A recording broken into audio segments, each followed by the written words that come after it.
Okay.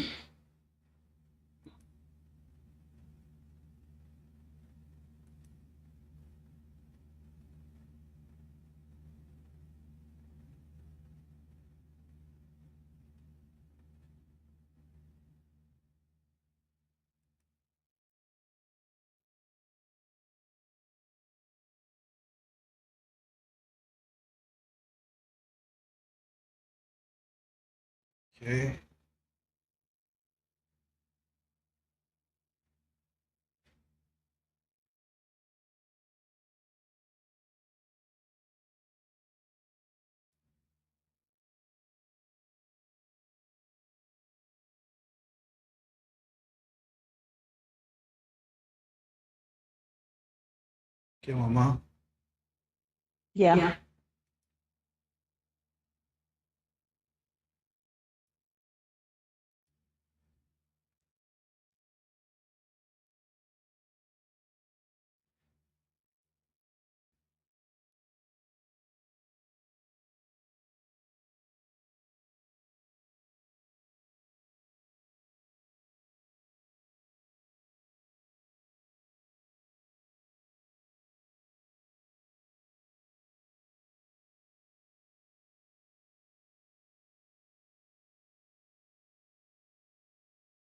Hello, Mama dear. How are you there today?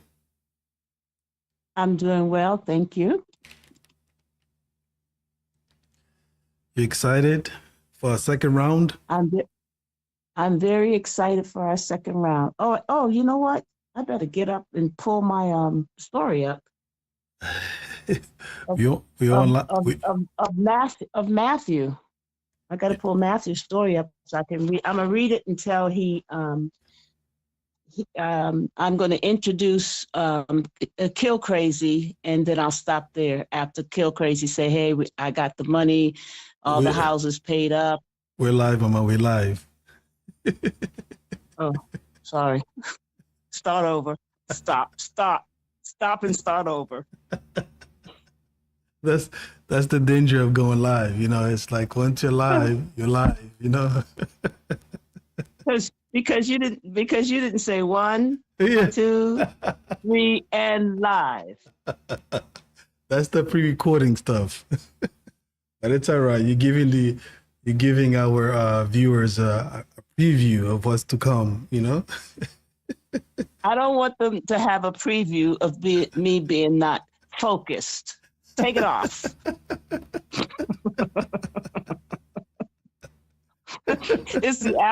It's the African air. You know how Yeah. we are. Yeah. You know. We don't stay focused. We don't show up on time. We just kind of lolly dolly around. I'm so sorry. I'm so sorry. It's like even I was unprepared because last time it kind of like gave me a warning. And I mean, it's all due to me. It's still new. It's like, it's like. Well, I don't see it on my side. Last time I saw it on my side. I don't see it on my side now. Oh, so go to. Let me see. That's strange. Then go to YouTube. So let me go. Yeah, go. I'm on YouTube. I stay on YouTube. Okay, so go to our channel. Go to Muntu na Bantu. Okay. Search Muntu na Okay, Bantu. that's right. That's right. That's right. Yeah.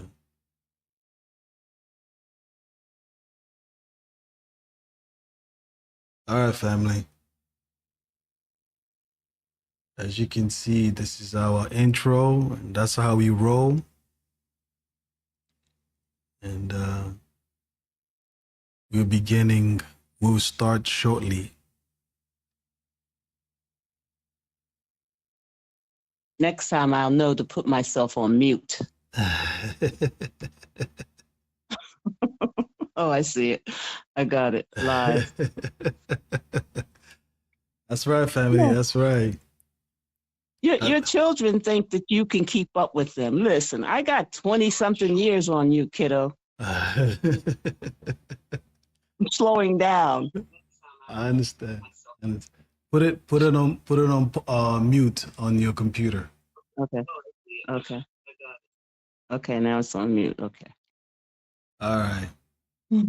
So, okay, well, we're gonna One second. As you can see, we're going to transition in a few seconds. Mm.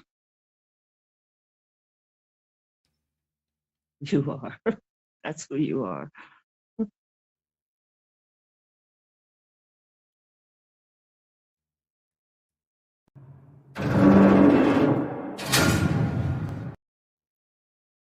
Hello, family. Hello, hello, hello, hello. I don't have my stuff together today. It's just the way it is. It's trial and error. It's the first day of the week. It's the first day of the week.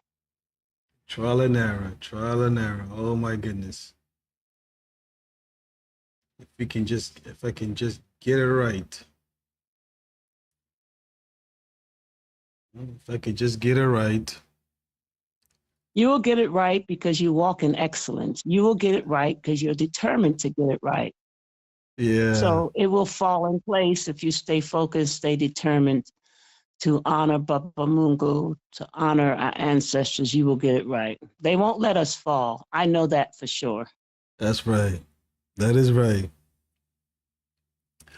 Welcome, welcome, family. Welcome, welcome to Muntu na Bantu. This is Mind Theorist, and this is the author's review. And as you can see here, I've got Mama Bantu on air. So let me make sure that I have her with me, because just in case.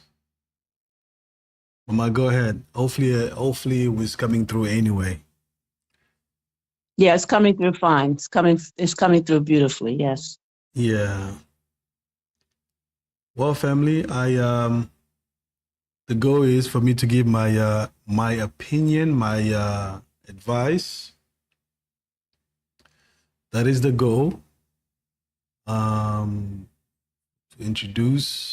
Before I introduce Mama Bantu, as you can see, we were having some technical issues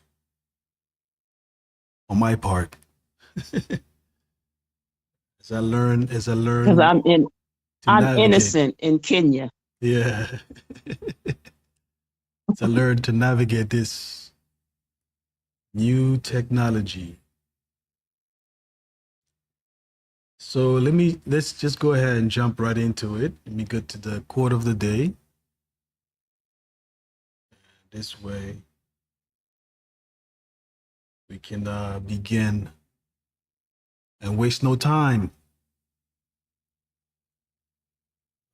Second, family.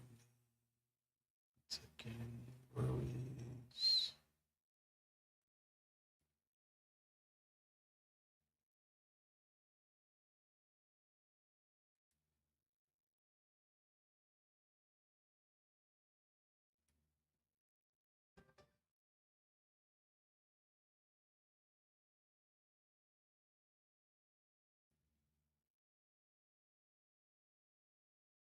We're not gonna waste any time. So Kenya has a very, very, if you haven't already heard, Kenya has an attractive package for our people. All right. At least for me, I would think. Okay. It has removed the restriction. And so as you can see, here's a list of it. Benin allows you to go to Benin without a visa. As you can see, visa on arrival. You don't need a visa on arrival, so you don't need a visa to go there as well. Right? Seychelles also allows you to go without visa or the need to have visa on arrival. Okay. The Gambia also does that. Ghana also has that. However, you have to have a visa when you get there, visa on arrival. So you have to prepare before you get there. Okay. Rwanda does that as well. But you have to have actually Ghana, you have to have a visa before you get there. You have to have a visa on arrival. And it also gives you the option of what? Obtaining one, right? So you need to get the visa prior. Okay, I think I said that already.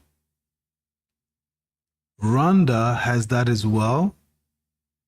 Rwanda, you don't need a visa, but you need a visa on arrival. That's the difference. Okay, it's on arrival. Nigeria, you don't need a visa to go there, but you need a visa on arrival. So basically, you somehow have to buy the visa in advance, or, in advance for most of the countries. So this chart here is a fairly new chart, June 30th, 2023. And as you can see, all these other places, you have to get a visa in advance on arrival. So pretty much when you get there, you say, okay, then you can work out a deal. Usually, they charge you an arm and a leg if you weren't prepared. Okay? if you weren't prepared, yeah, they're gonna stick it to you. Well, you can get a visa online. When I was in California, I pulled up a visa to Kenya, went online, didn't pay a lot. I didn't think it was a lot. I think I paid like $50. Filled out the application. They emailed me my visa. I printed it out and I put it with my airline ticket. So it was very simple. It wasn't rocket science. Now, what they have been doing, I don't know if Kenya changed it. Every 90 days, you had to leave the country and enter back in, and they will update your visa. Just craziness. It's not making any sense. So my friend would go. She would travel from Kenya to Tanzania or somewhere close, and then cross back over the border, and they would stamp her visa and renew it for 90 more days. I mean, we're trying to come home to our homeland, and they make it so difficult. Yeah. And a lot of people go back home to America. They say, you know what? The hassle that Africa gives its returning children is unnecessary. Yeah. So family, look, Mama, look at the time that we're doing this live, right? Look at the time that we're doing this live. So this is pretty much for our brothers on the continent to somehow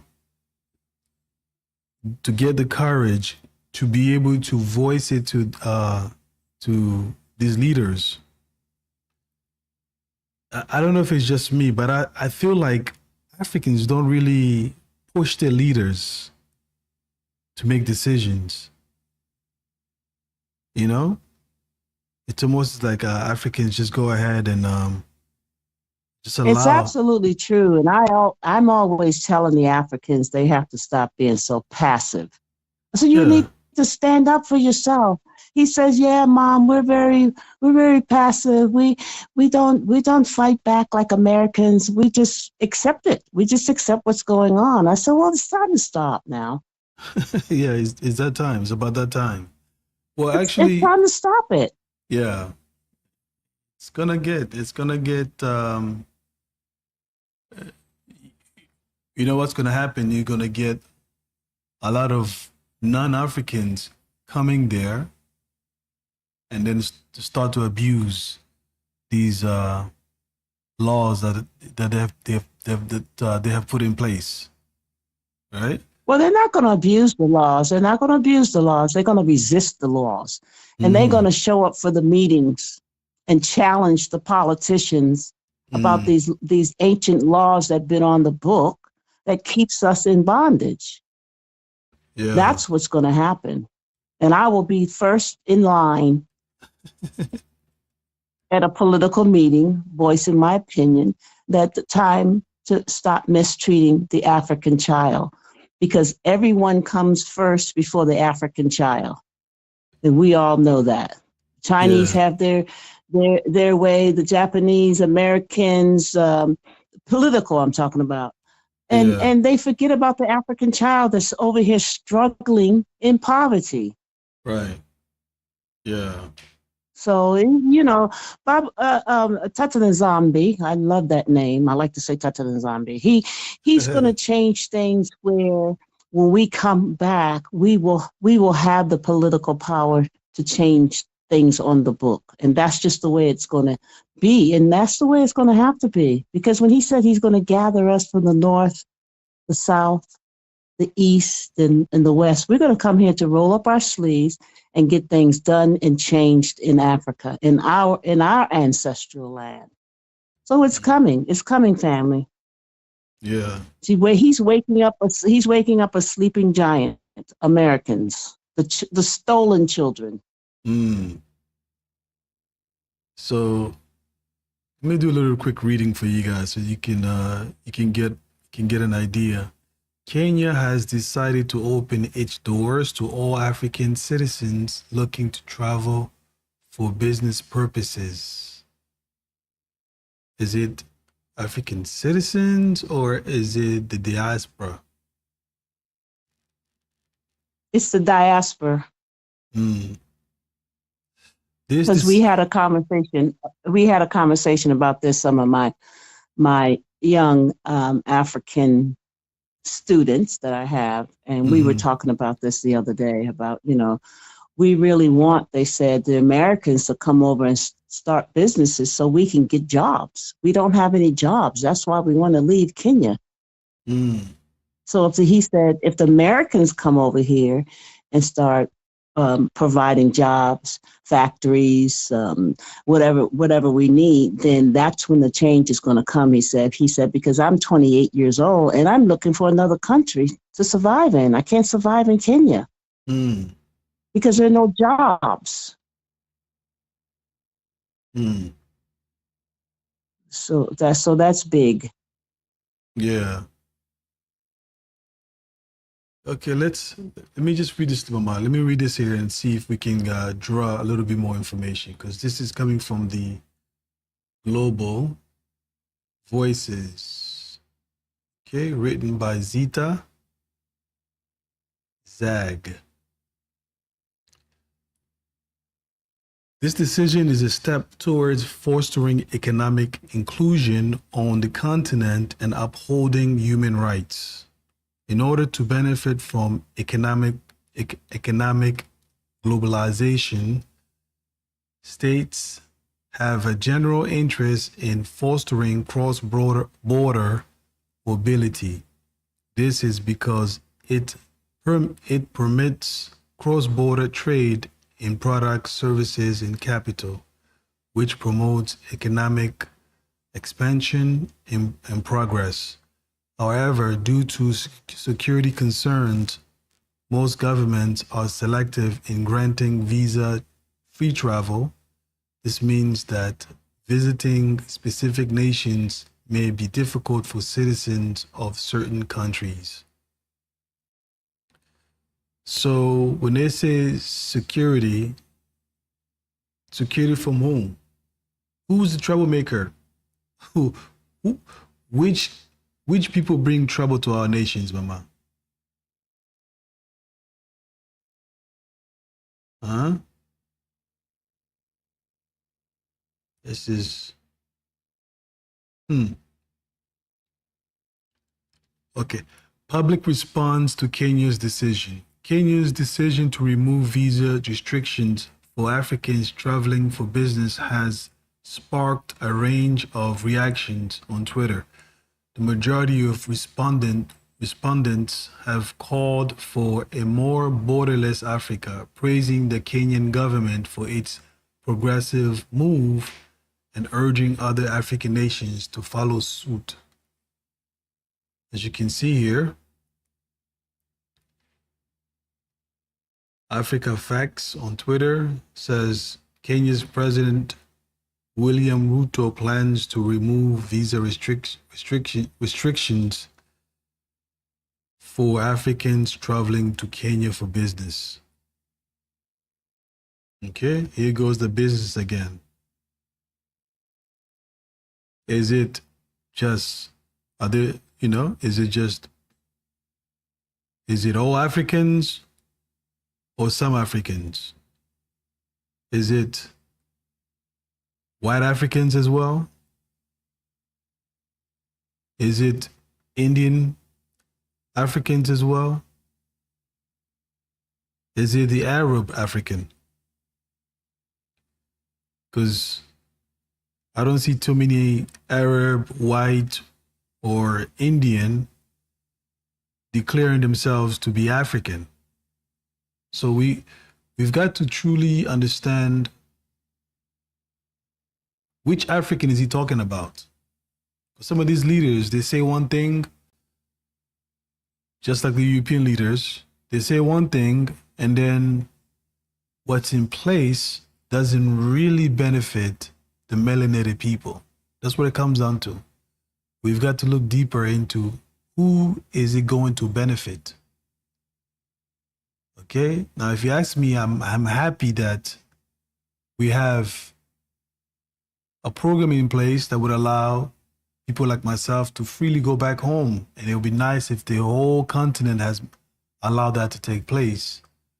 But there has to be stricter rules, and it should be extremely favorable for the African, okay, from the four corners of this planet.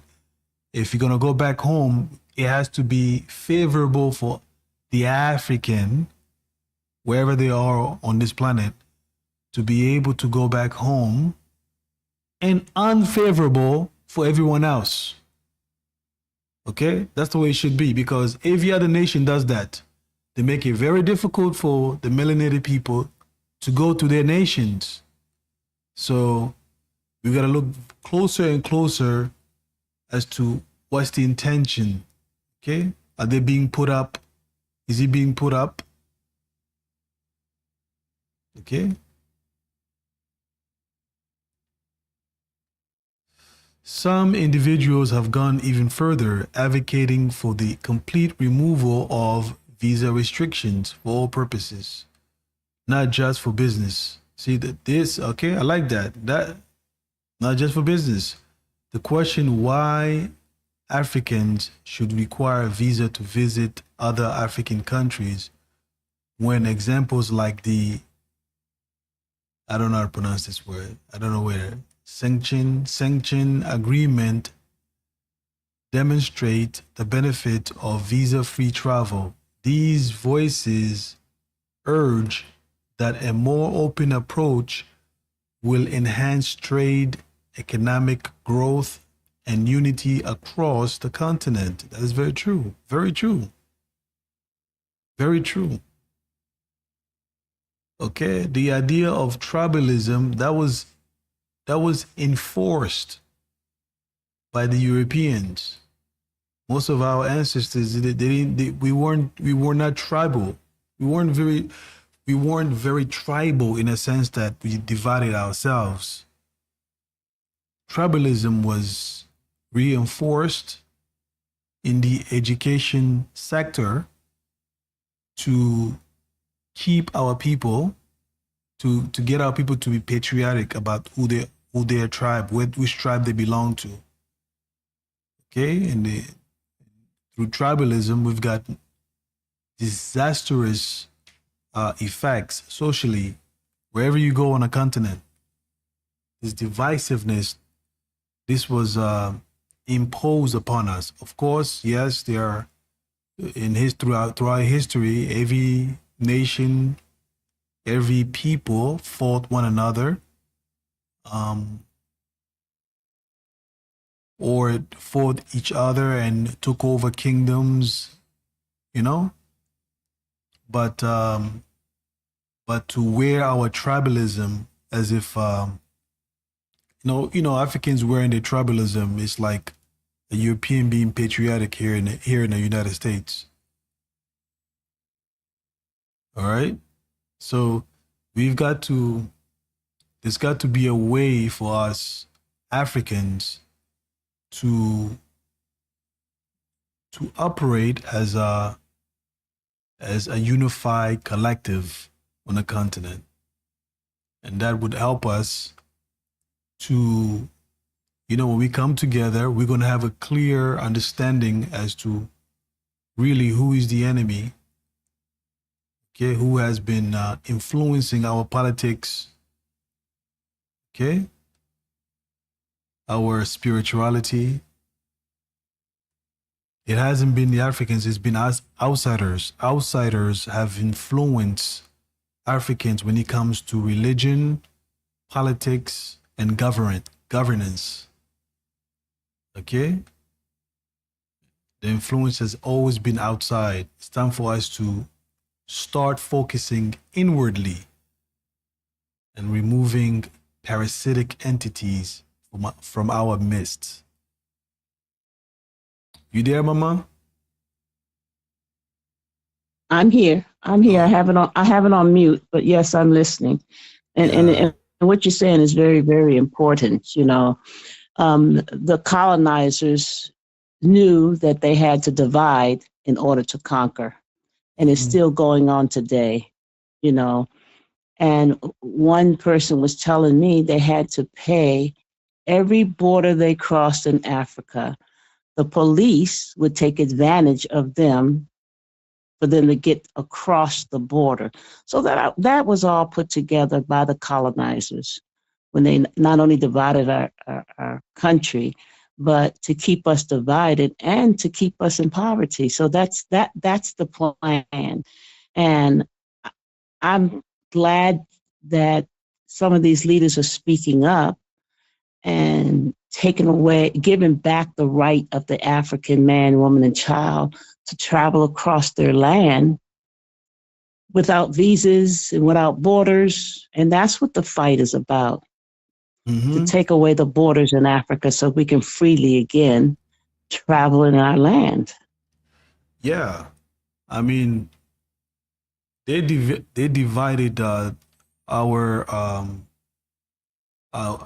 continent for the sole purpose of them going into exclusive areas that they've selected for each of their nation to rule over, so they can extract freely from the land all of the resources. Okay, that was their prime agenda, to be able to go in freely to extract all of our resources. And then every one of their nation became wealthy for places that were barren. Europe is barren. Europe, what resources that Europe produces? If it's not liquor or none of these, even those, all the resources they're getting is from abroad. So the question is, how did they become rich? So that's the thing for us people. They teach our kids that their places are beautiful, wealthy, extravagant. Yet they teach these things, these ideas to our kids to lure them further into sleep. But if our children know that Europe is barren, Europe doesn't have resources, raw resources, then the question would be for themselves. They would ask themselves, where are they getting all of these resources from? Where are they getting it from? How are they able to build their civilizations? So, it's the schools, Mama. It's the schools and the religion that's in place to keep our people mentally shackled. Mentally shackled. Absolutely right. Not only is the school system, and like you say, the system that's put in its place, it taught our children not to question, not to ask, not to inquire, and not to think.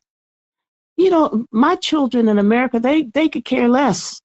So okay, so they're getting it from Africa. Okay, so now what? Mm-hmm. Yeah. They don't understand what's going on mentally because for, they have been educated by a colonized system that taught them not to think and not to question. Not one child from Africa is going to go to Europe and say, okay, so where are you getting the resources from? Oh, you're getting it from my land? Okay, no problem. Yeah. They And don't care. It's not important enough for them to even question. yeah. Yeah, because they've been trained to respect authority, mama. That's right. That's Yeah. right. Yeah. They've been trained.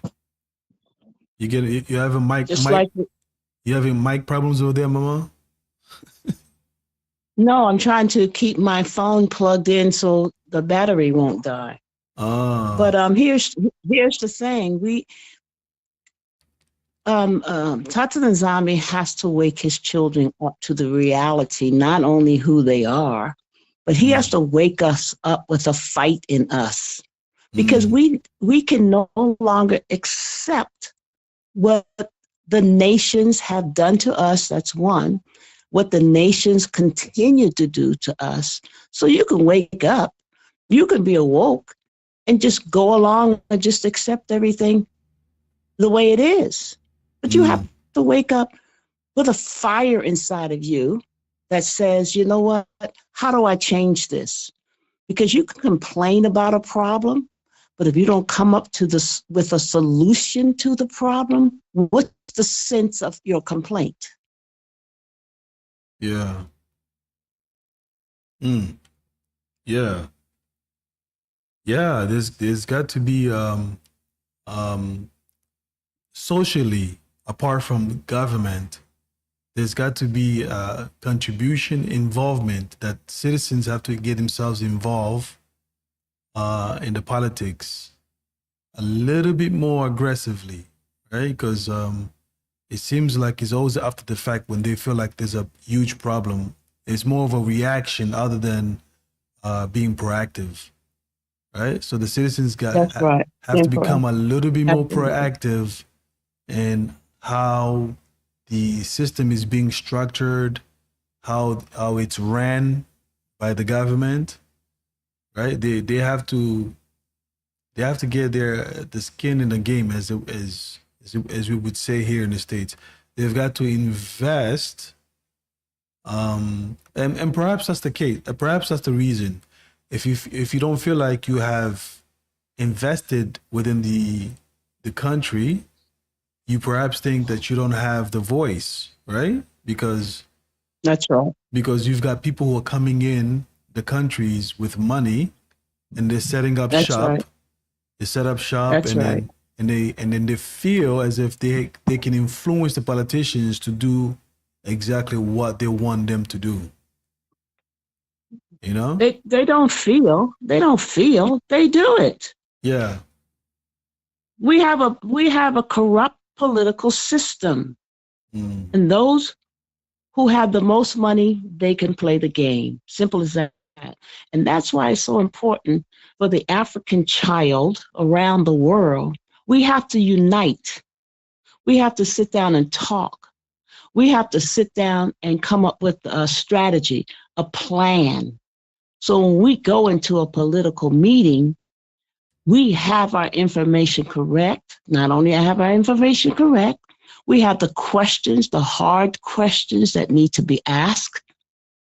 Because if we don't unite, we're going to come home and still be scattered. mm, yeah. That is true. That is true. That is true. Let me take a short commercial break, Mama. Let's Okay. let me give our people quote of the day. Okay. No problem. So, family, it's amazing.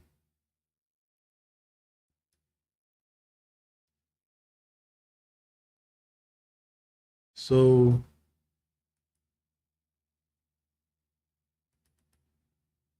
okay, Baba Mungu is a waymaker, a miracle worker, a promise keeper, light in the darkness, as you know, Scripture says, from whatever is hidden in darkness shall be brought to light. Well, Tatanzambi comes from darkness into the light. He always brings goodness into the light. Okay, the enemy brings wickedness from darkness. Okay, only Baba Mungu can bring righteousness from darkness and into the light. So whatever is done in secret or in darkness, okay, if it's not of the Father, it's going to bring destruction into the light. Only Baba Mungu can bring whatever in darkness to light with righteous intent. Okay? So, family, do yourself a favor, get yourself a wonderful mug, and let it be something inspiration for yourself. Okay? This is a wonderful quote. So, by getting this particular mug here, you are truly supporting our Narrowcast. All right, family? Thank you, thank you, thank you, thank you. So, Mama Bantu, let's get back into the community. Let's talk community building. Let's do it. Let's talk community building before we get to the let's talk community building. What do you think, Mama? What do you think that that our leaders can be easily bought? What's up with that? It's an old system in place, period. Uh, Do you hear what I'm saying to you? This yes. system is hundreds and hundreds of years old. Yeah. Who's going to shake the boat? Who's going to shake the boat? You say, oh, that's the way it is. How many times have you said that in America? Well, that's just the way it is. Yeah. Yeah, that's how we usually. If you don't, that's how we do it. That's how we say it. Oh, that's just the way it is. I'm just one person. I have no power to really change things. So I'm just going to live my life, live and let live. Right? That's what people say, right? That's true. That's what people say. We don't have the tenacity to fight for change. We don't have it because we are taught every man for himself. That's just the way it is, and don't rock the boat. So you come over here from the diaspora from around the world, you're going to set this place up just like America. You're going to have your little spot where all your homies are over here. You're going to have another little spot where all your homies are over here. You're going to be buying cheap stuff. You're going to be living cheaply, and you're going to forget about the fight. And the community will remain the same if you don't come over here with a mindset to say it's time to take back from what you stole from my ancestors. That's my motive. What you took from my grandmother and my father's father, I'm here to take it back. Mm. It's Yeah. not a game, life or death. People are dying over here because things were stolen from them. I know people in different parts of Africa, they're living high on the hog as Americans. They stay in their own clique. They don't see a need to change anything because they got theirs, they have their retirement money, they have their savings. They can care Mm-hmm. less about what's going on the outside and in the community and in the government. If it Mm-hmm. doesn't affect them, they don't worry about it, they don't think about it, they don't talk about it. So Mm. that's why when you come home, you have to fight because it's going to be a war to take back what they stole from our ancestors. They stole from my father's father's father. They stole from my mother's mother's mother. Right. And if you're comfortable with that, you won't do anything. I'm not comfortable with it. Not at all. Mm. So the Most High is going to show those who are on board to take back what belongs to us. This land is ours. Africa Mm-hmm. belongs to the Africans. If he doesn't give us that fight in our belly, in our gut, we will accept the community and accept the government the way it is ran and the way it is. Mm. But I came back to take care what they took from Big Mama. Mm. How can the diaspora, obviously some of the leaders are truly waking up, so they know change can be too drastic. It has to be in increments, right? But how can the leaders, or is it the leaders? How can let me just speak in generality. How can the diaspora become more of a, because a lot of our people have been trained to be workers, mama, right? I know, servants, So yeah, servants.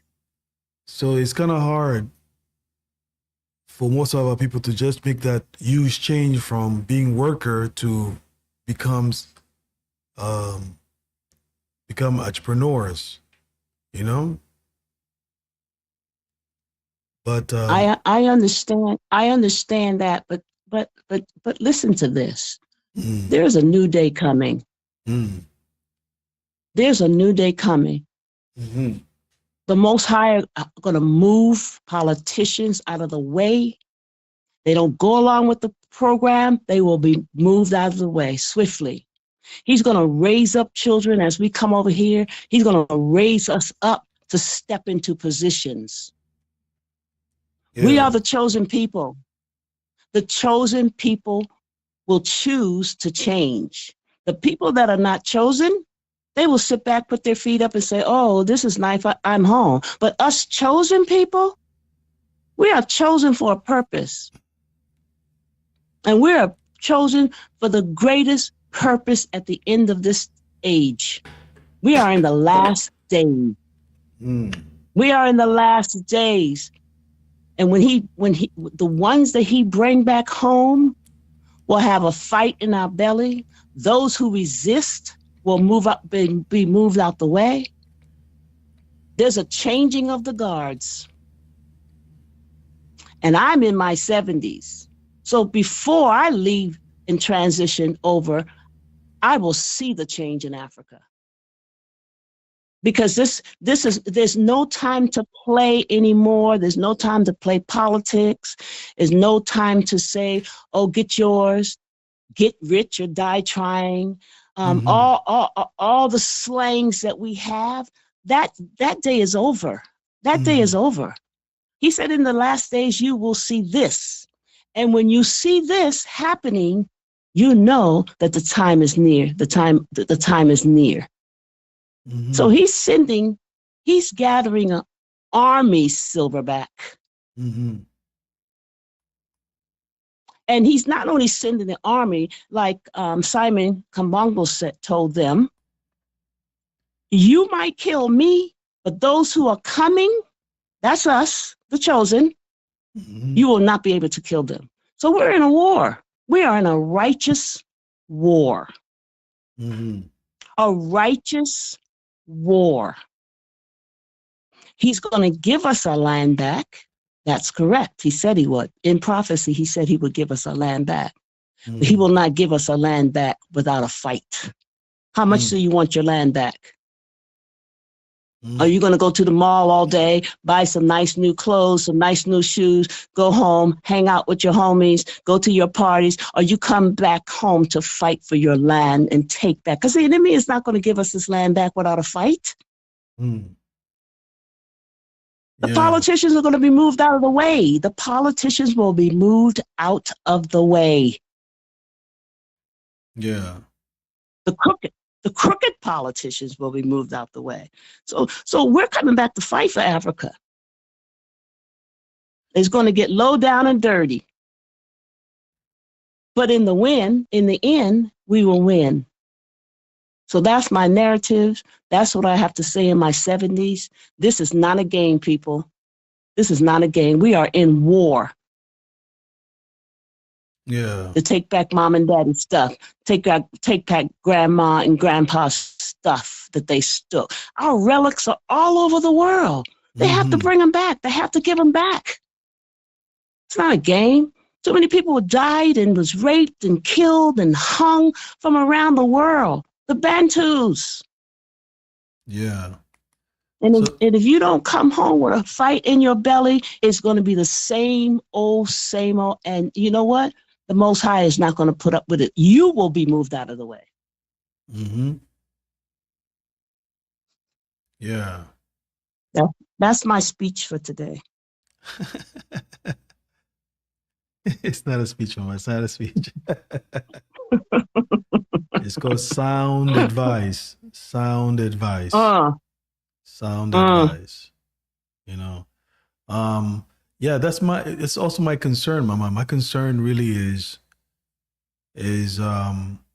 people that have been conditioned to think independently instead of the collective. Right? And then that independence is not so much that they're being independent to work for the collective. They're being independent without the support of the collective or without the... Instead of saying collective, I like to say the masses. The masses, yeah. Because the masses is the one who's going to change this. And you know, in the Bible, when the children of Israel bucked the system, what happened? The earth opened up and swallowed them.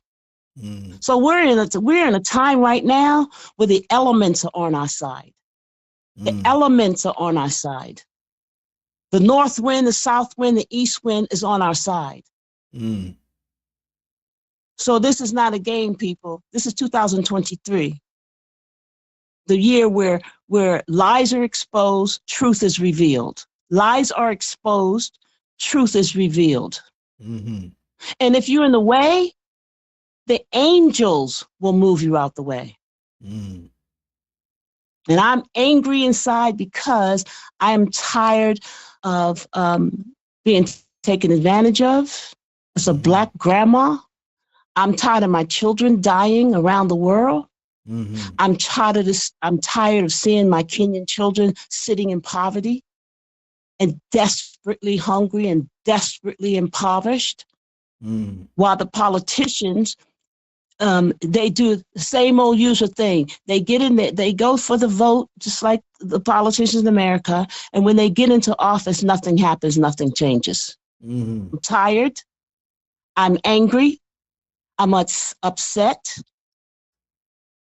And I have a fire in my belly that I am not going to sit still in Africa until I see the change begin to come. I've already drafted a letter to the president of Kenya, asking all the questions that you asked, and I want answers. I want a meeting with him. I want to sit down with him as a senior citizen from America, and I want to talk to him face to face. And he will grant me that, because you know why? He will grant me that visitation. Say why, Mom? Why, Mama? Why? Come Because on. I am chosen. Because I am chosen. I was sent That's right, Mama. That's right. to shake and rattle. That is right. That is right. Yeah. You know, when you were saying that, this is what I was thinking. I was thinking, because you made a comment the other day when we recorded. You said that the African, not African American, the African, the ones who have returned, that's pretty much everywhere. They're returning from everywhere. You mentioned that they leave they seclude themselves. They are in areas where that's exclusively for them. Yep. Hmm. And they're inviting me to come. Oh, Mama Bantu. Well, my name is Lavernia. Oh, you need to come here with us. We have a good time. We have a good community. We got the Jamaicans here. We got people from all around America here. They got their retirement. They're building their houses. And I'm thinking to myself, but what are you doing? Yeah. What are you doing for the masses? What are you doing for our people? What are you doing? I don't want to be lumped together like I was in America. Right. This is not the time. So I'm thinking to myself, you all stay over there because I came to fight. Right. Spiritually,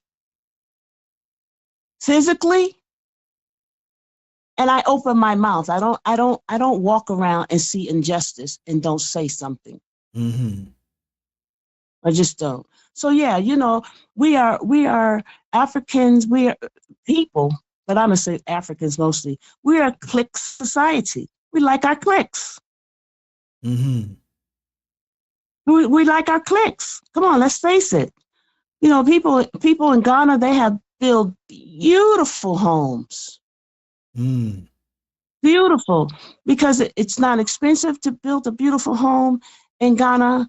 Ghana's by the ocean, so these people from the diaspora have these beautiful, lavish homes on the beach, and that's where they stay in their clique, admiring each other's homes and having their parties and their dinners, and all that's fine because a lot of people are retired.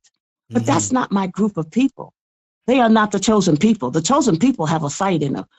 So we're not going to sit around and look at the poverty worldwide of our people and sit down and have a cup of tea and look at the ocean. I lived on the ocean all of my adult life. I lived in California, I lived in San Diego, so the ocean does not excite me. What excites me is babies are hungry. What bothers me is young men and women in Kenya can't find decent jobs.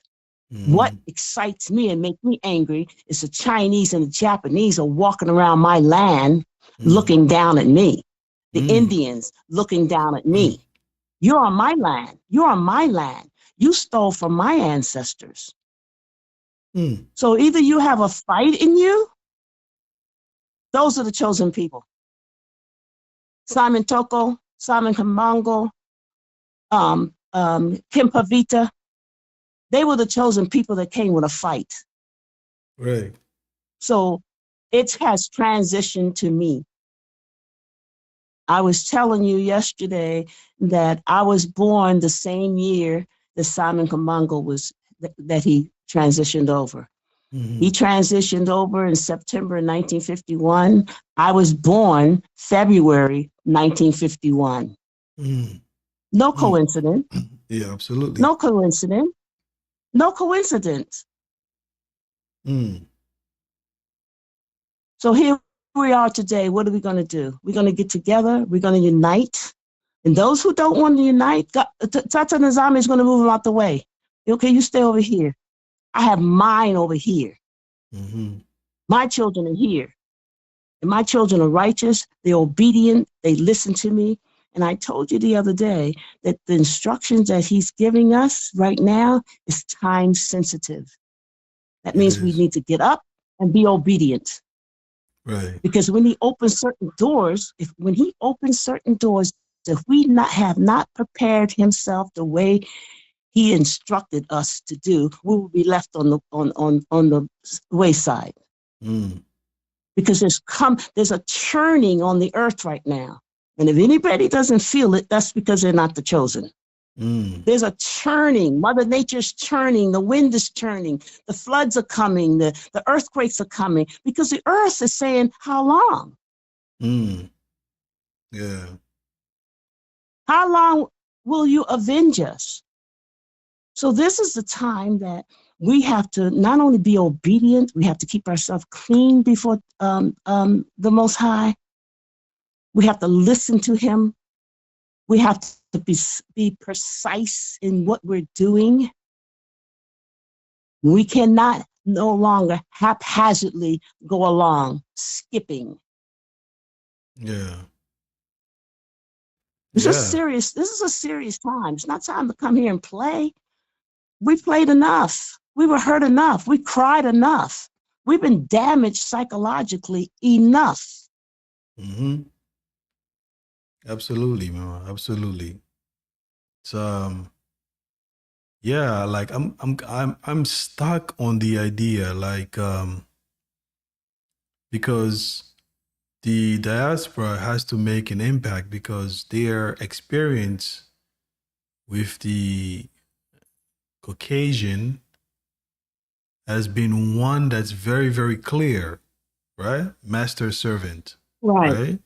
Absolutely. It's Absolutely. been very, very clear, even on a continent, but it's slightly different. It's totally different. It's not slightly, it's totally different. The difference is we were stolen. Mm-hmm. They were not stolen. Mm-hmm. The diaspora was stolen and scattered around the world. And Baba Mungo said, I scattered you. Mm-hmm. I scattered you because you were disobedient.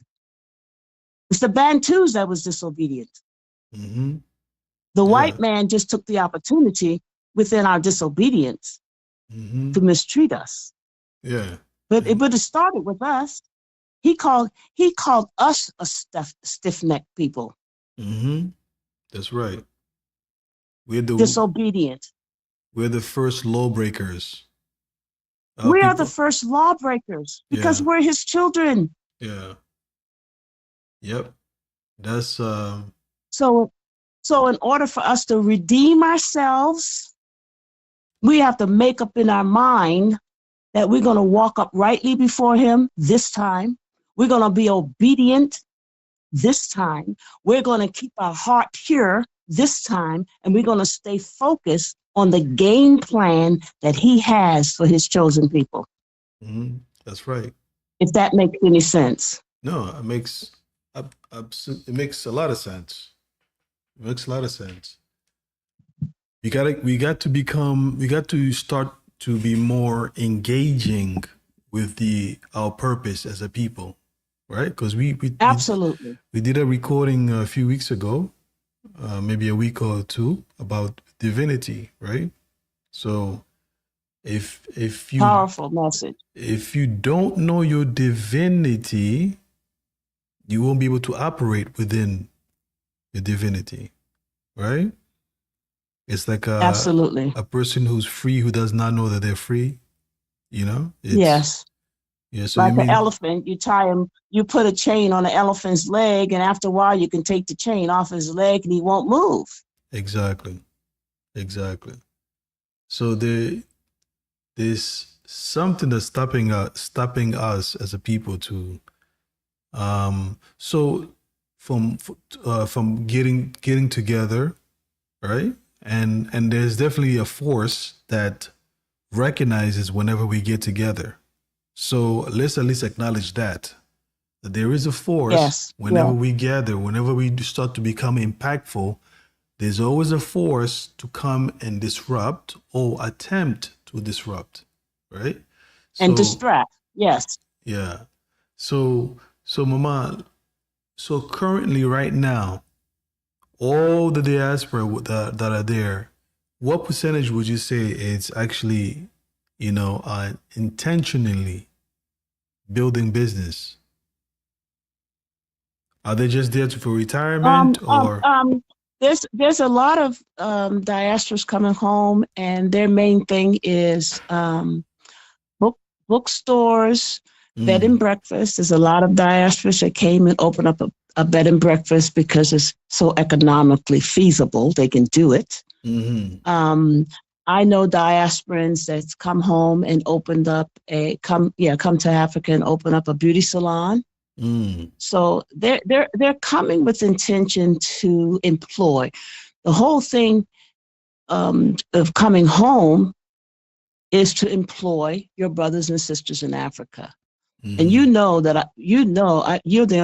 probably the only one know about my business game plan and my um, businesses that I set up. They're not ready to go yet, but mm, I came to employ my brothers and sisters. I did not come to get fat on the hog, have more money in my account.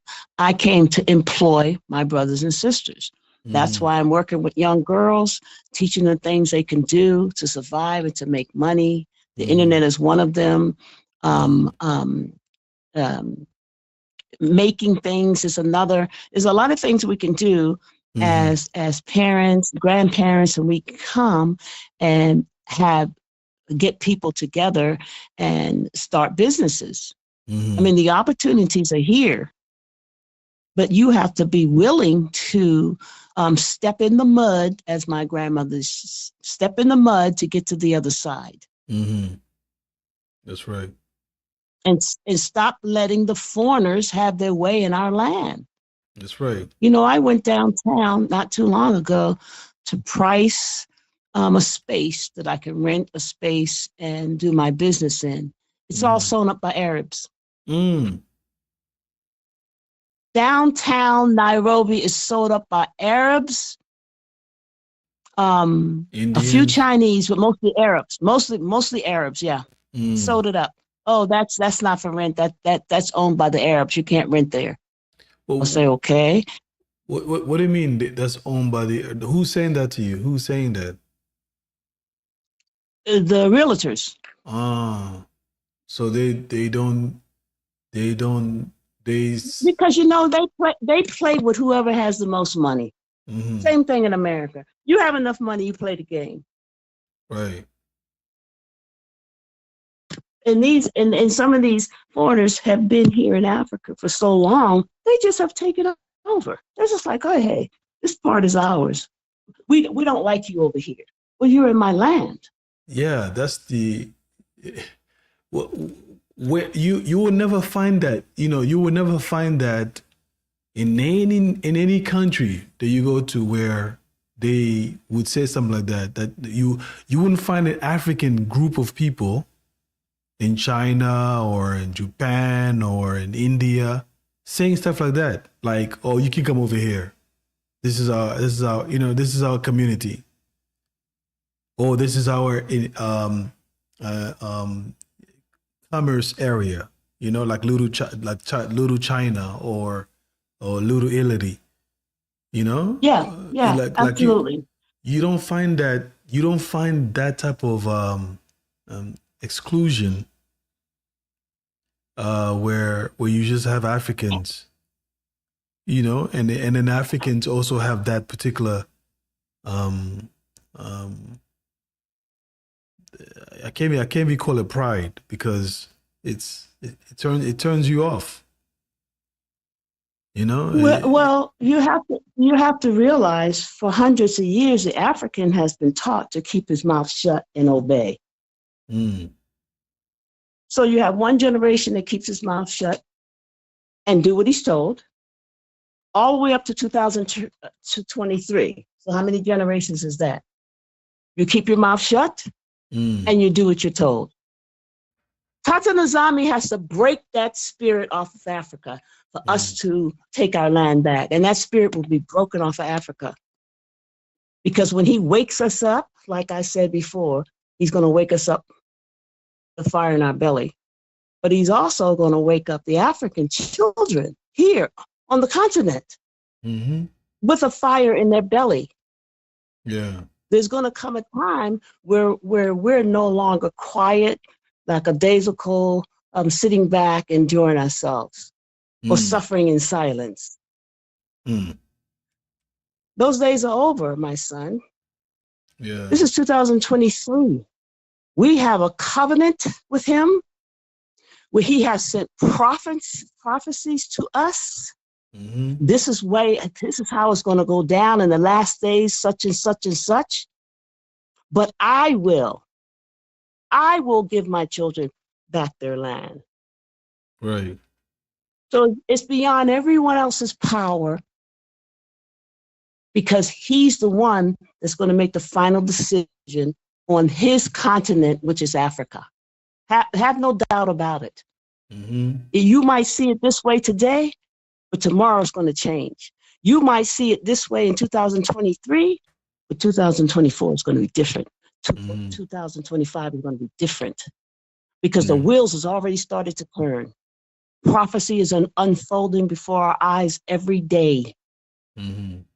And I can see in my mind's eye, in my vision, the airport full of Chinese going back to China. I can see the airport full of Japanese going back to Japan. Mm. I can see the Caucasians standing in the airport going back to the land that they came from. Europe, Belgium, Mm. Switzerland, Paris, wherever they came from, Tata Nzambi is going to escort them out of what? His land. Mm-hmm. This land belongs to Baba Mungu, Tata Nzambi. This is his land. This is his continent that Mm-hmm. he's given to his children. So we don't have to worry about how it's going to be done. He said it will be done. Mm-hmm. I will give back the land to my children. And he said that they will bow at our feet. Right. You know, Mama, one So, thing. so it's coming. Mm-hmm. Yeah. Yeah, because one has to reinforce the other. It's like it's got to be like a domino effect, you know? So, Absolutely. yeah. Absolutely. But what are those things that are causing a domino effect? Like, is it this is it the school system? Is it the economic sector, or is it the political sector? What is it? All What? of the above. Mm. All of the above. Mm. You know, when we wake up, we're going to say, as his chosen people wake up, we're going to say, hey, you mean we've been out of slavery all this time? We don't have to adhere to their rules? Mm. We have to wake up. He has to wake us up. He woke me up. He Mm-hmm. woke you up. Yeah. He's waking us up by the thousands and thousands and thousands every day. Yeah. So what we have to do is listen to him. What we have to do is understand the prophecy that's before us. What we have to do is understand the time that we're in. Yeah. That's what we have to do. Because he's got everything planned out. The plans that I have for you are good and not evil to give you an expected end. What is the expected end? The expected end, as Africans will get Africa back. Yeah.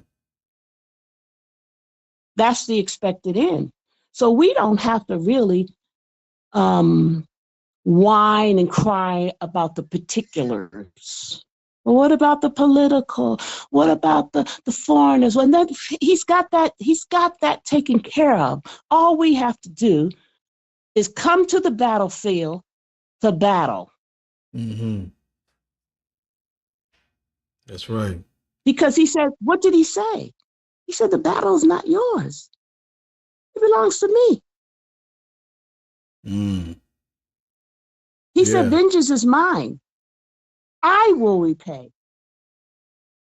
That's right. That is That's right. his promise to his children. That's his promise to his children. Mm-hmm. Very, very true. Very, very true, Mama. Very, very true.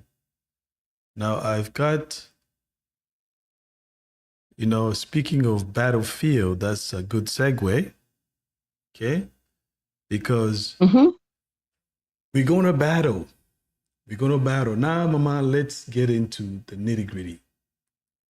Okay. Let's get into the nitty gritty. Let's get into the nitty gritty. Mama's authorship. Okay. Family, today Mama is going to read as if you if you heard earlier, she mentioned something as we were having. Not knowing that I was live. Because here's the thing. Saddleback always calls me the night before and gives me a synopsis of what we're going to talk about, and so I can be prepared on my end. And so I didn't realize we were on live, and I thought to myself, well, I need to pull up one of the books that I'm going to read from, and that's when he said, "We're live, Mama." Oh, didn't know that. Sorry about that, Mama. Because you know what it is, when I was setting up to go live, it gave me like it's kind of strange. I'm still figuring out how to go live on YouTube because I'm using a software and whereas is connecting to YouTube, but there should be a warning letting me know, okay, you're connecting to YouTube. You understand, right? Oh, yeah. Yeah, absolutely. So absolutely. It seems like it just goes right away, right into it. So, which was pretty strange. Well, from now on, I will keep myself on mute until you actually talk to me and allow me to express yourself. It's all right. It's all right, Mama. You're going to get this. We're going to get through this. We're going to become experts. We're going to get through it. We will become experts, and we will train the next generation. We will train the ones who want to be trained. We will help the ones that want to get ahead. Mm-hmm. Like I said last time, if you want to write a book, you always want to write a book, contact me. That's right. I've been writing books for 9 years. I've been a published author for 9 years. So I know a little bit about how the ropes go. Mm-hmm. So we're here to help our people. We're here to push our people ahead so that we, as a masses, will be the lenders and not the borrowers. That's right. He said he's given us power to get wealth, and the power to get wealth is within our gifts that he gave us when we were born. Mm-hmm. That's our wealth is in there. That's right. That is right. Definitely, Mama. So, Mama, give the people, family. Mama is an author, as we've mentioned before, and we did a recording. She introduced herself. For those of you who do not know that she's an author, I'm gonna give them, just a small, brief summary of what you've done so far, the books that you've written, and the book that you are in the process of publishing. Right, so you just give them an idea before we get right into the the reading. The reading. Yeah, you're gonna read an excerpt. She's gonna give you a small excerpt of what she's been writing. And family, go right ahead and support. Okay, I'm gonna put a link in the description of all her books that are currently are in Amazon. So you can go ahead, family, go ahead and purchase the books. So this way you can follow along as we go week to week, and we're breaking down. She's gonna break down each book for us. But today she's going to give you a preview of the book that she's currently writing right now. Am I correct, Mama? Absolutely. The upcoming book, and I've been writing this for several years because I set it down. Sometimes I just set it down because I'm not inspired to write. Mm-hmm. And sometime I'm off to another project of writing. I come up with an idea and I start in that. But this one here that I put down, this particular book is near and dear to me because of our community, actually, for our community. That's why I started writing the book, because the book is called Crying for Daddy.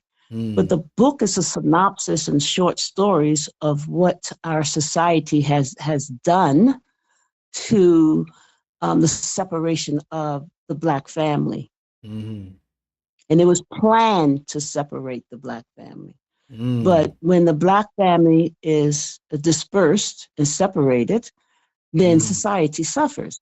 Society suffers because he made us as a family unit, a father, a mother, and the children. That's the divine order. That's right. And when I was growing up, of course, all of my friends had their mother and father. That was in the 50s and 60s. We all had our mothers and fathers. All of our mothers and fathers worked. I was raised in West Philadelphia near Overbrook High, but all of our fathers and mothers worked. The children we took care of each other. The oldest children always took care of the youngest children. The girls always was in the kitchen doing the preparation for dinner. So when Mama came home, she could put it on. Until we got older, we would start, if greens need to be washed, the girls would do it. If we need to snap beans, the girls would do it. Whatever was needed in the kitchen, we enjoyed as girls doing it because, one, we were the taste testers. And the boys could not taste because they weren't working in the kitchen, but that was the Black family dynamic.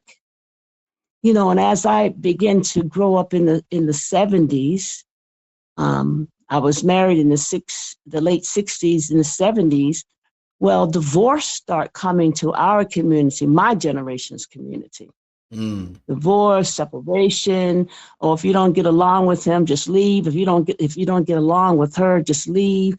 Go and make another family. So this is the dynamics that I was seeing in the 70s and 80s.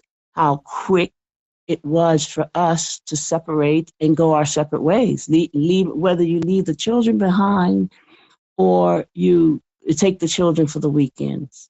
But I watched the devastation in our community with our family disintegrating before my very eyes, and I wanted to write about it, and I wanted to document it and really find out what people felt about it and how it affected them not having mama or daddy. Sometimes they were shipped off to Big Mama's, grandma's house, and grandma would raise all these children.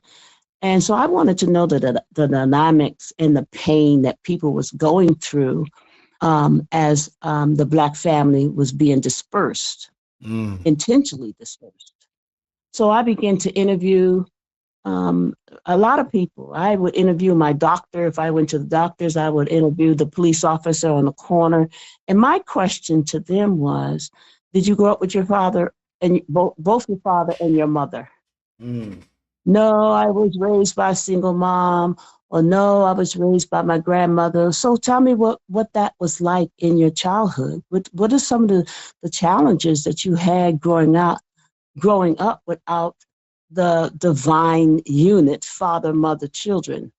So as I began to take these stories, and my intention was to write a book, take these stories down, and of course, put them together as a series of short stories in one book. So this small chapter that I'm going to read some of it today is what this young man went through after his father and mother separated. And of course, his father got married again, but he lived with his mom. And the story shows his life from a child, from age 7 until he's in his 60s. He's still telling his story in his 60s, and how, eventually it all came together for him. But I have stories of judges. I've interviewed judges. I've interviewed a congressman. I've interviewed doctors, nurses. So all these stories are compiled in this book, that some of them, of course, became successful, but still, a lot of them still had the heartbreak from the separation of the family, separation of the Black family, So this is a compilation of 10 characters in this book, 10 short stories about the devastation, not only to society, but to the children at home. Because I don't know what it is not to have my mother and father in the house. That's right. That's right. Mama was always there. Daddy was always there. We always went on road trips to go see grandma in Virginia. That's right. So seeing that, the next generation that was so splendid, I wanted to catch that dynamic in a book, so people could not only read it, but to relate to it, but understand what some of their brothers and sisters went through as a family unit. We are the family.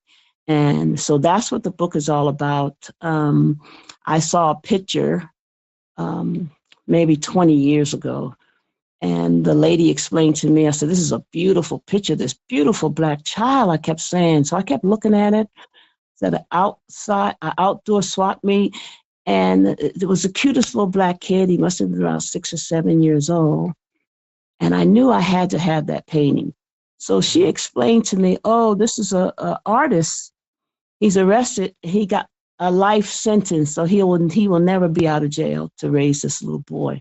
So the dynamic of the picture of the oil painting was this little boy had a tear running down his face on one side, and it broke my heart.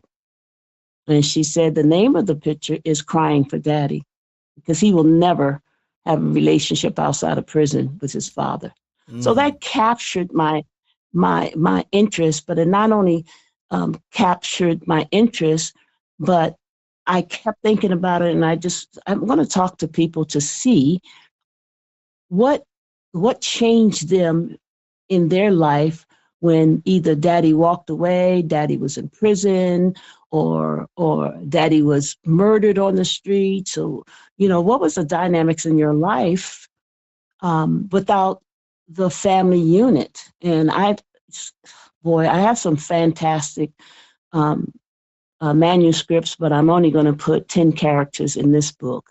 And also, I'm writing a book, the counterpart of this book, what it is for a woman to grow up without a daddy in her life. What was her dynamics? What did she go to psychologically without the father in the life to guide her and direct her? And there's some powerful stories in that too, powerful stories. So Crying for Daddy probably will be out by the end of this year or the beginning of next year, because I still have to do a lot of things, edit it, get the pictures for the cover of the book and things like that. But this is what this story is all about. My next story after this, I'm going to say real quick, is my journey back to Africa, back home, starting from the day that I left California, Los Angeles, California, and wound up in Kenya. So it was a lot of dynamics and a lot of excitement in that, a lot of twists and turns in that, which is real. It's my story. So that will be out in 2034. And I have a couple of more books on the back burner, because I go from book to book. Whatever I feel churning inside of me, someone is talking, one of my characters is talking, I'll get out and I'll start writing. So I have many, many books coming out in 2024. The books that I have out now on Amazon are how-to books. That's how I started writing. I wanted to share with people what I knew about this, that, or the other. Mm-hmm. So I would do my research and publish the book, how-to books. And then I thought there's a lot of serious stories inside of me. And that's when I start writing serious stories. So the serious part of me is coming out in my books to come. Mm. Nice, nice, nice, Mama. Yeah, so yeah, let's get right into it. Let's get right into it. Give our listeners and viewers Just just just just a small excerpt of this book, yeah. and we're going to talk about this character. His name is Matthew, Mm, and Matthew was a young boy that experienced in watching his dad walk out the door. So mm. that's where we're going to start. That's where we're going to start with Matthew. All right. Let me pull it up close. Pull it up close to me so that I can see it very well.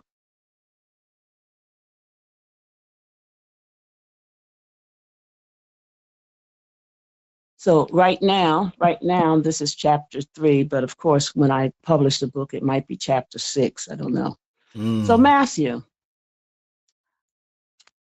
the dreary rain fell against the windows with a plopping sound from the rooftop skylight. It was the first day of school after a long Labor Day weekend. The house was usually quiet, was unusually quiet. I laid there for about an hour thinking about the nice new clothes I got for my birthday. 4 nice shirts, 6 pairs of pants, Nike sneakers, a leather jacket, and money from my dad. I was trying to decide which shirt I would go best with my sneakers, my new sneakers. My dad always sent me clothes and money for my birthday and Christmas. mm, My mom and her new boyfriend had a party last night, and all of the friends I didn't like, they were loud, drinking, the music was blasting well into the night. I got up several times and peeked downstairs and saw them holding a cigarette lighter over a spoon mm, or using what looked like to me a dollar bill rolled up really tight, dragging it across a picture frame. That was my earliest memory of the drug world. As I surveyed the house, it was empty and cold. I noticed a picture on the table, on the coffee table. It was a picture of my mom. It was about 14 years ago when she was a top model at one of the modeling agencies in Los Angeles. How pretty she was. Her beautiful face filled with the residue of this white powder. I didn't know at the time what it was. I just saw it often. I was hungry and had to figure out how to get to the bottom of all these dirty dishes in the sink. Beer bottles, wine bottles, half glasses of whiskey angered me because somebody used my favorite bowl. I forgot it. Oh, well, forget it. I'll use a mixing bowl. The mixing bowl is the only thing that's clean in the kitchen. mm, Oh, no milk, just beer. I looked around my mom's room for my new clothes, my new shoes my dad just sent me for school, and everything was gone. My new shoes, my pants, even my leather jacket was gone. mm, My Uncle Jimmy was here last night, and he stole my mom's expensive new coat last year. I just sat there on the bed and cried. I wanted to call my dad and tell him what had happened, but I knew he would take me to New Orleans with him and his new wife. I thought of Mama being left alone without anyone to look out for her. Made me hang up the phone as soon as I heard his voice. I didn't see Mama for 2 days. I heard her coming in laughing and talking on the phone. I don't even think she was aware that time had passed. Matthew, she shouted, tomorrow's school, first day of school. It was yesterday, Mom. What? She shouted. It was yesterday, Mom. Oh, and how was your first day of school? Fine, Mom. I watched my mother age so quickly and get very thin as her addiction progressed. We moved a couple of times before I decided to make some money on my own. The streets was calling, and the only thing left was the streets. If I Mm. wanted nice clothes, extra money of my own, the money that my dad sent always went for the rent or to get the lights back on. But it's this time I was 14, and I was making $2,000 a week and had the latest and the best of everything. I kept my money hidden from my mom. I told her that I was working with my friend Abdul's dad doing house repairs. That kept her from asking me where I was getting the extra clothes and money from. Matt man, hey man, are you listening?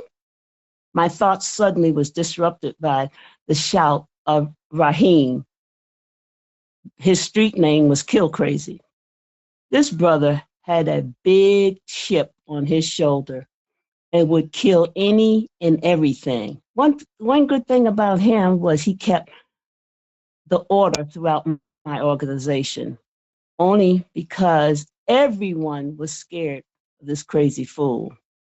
This brother shot his dad when he was 13 years old for missing the child support payments to his sweet mom for the fifth time. Just walked up to his dad and said, yo, where's the support money for my mom and your 4 kids? Raheem was the oldest of 5 and was pushed into the streets to help his mom with his sisters and brothers. His dad said something wrong, walked away, and Kill Crazy shot him in the back of both of his legs. He told his dad, next time you miss a payment or was late, I'll shoot you in your heart. Mm. He told me, as far as he was concerned, his dad didn't have a heart. His dad didn't have a heart. He told his pop, you must not have a heart to have left my mom with nothing. His dad, of course, didn't press charges and was never late again. Matter of fact, he added an extra $500 a month.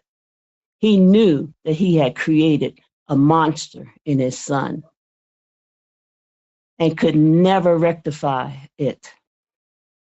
He would see Raheem, Kill Crazy, on the streets and cross and hobble to the other side of the road. Mm. If something was going down, all I had to do is put Kill Crazy on it.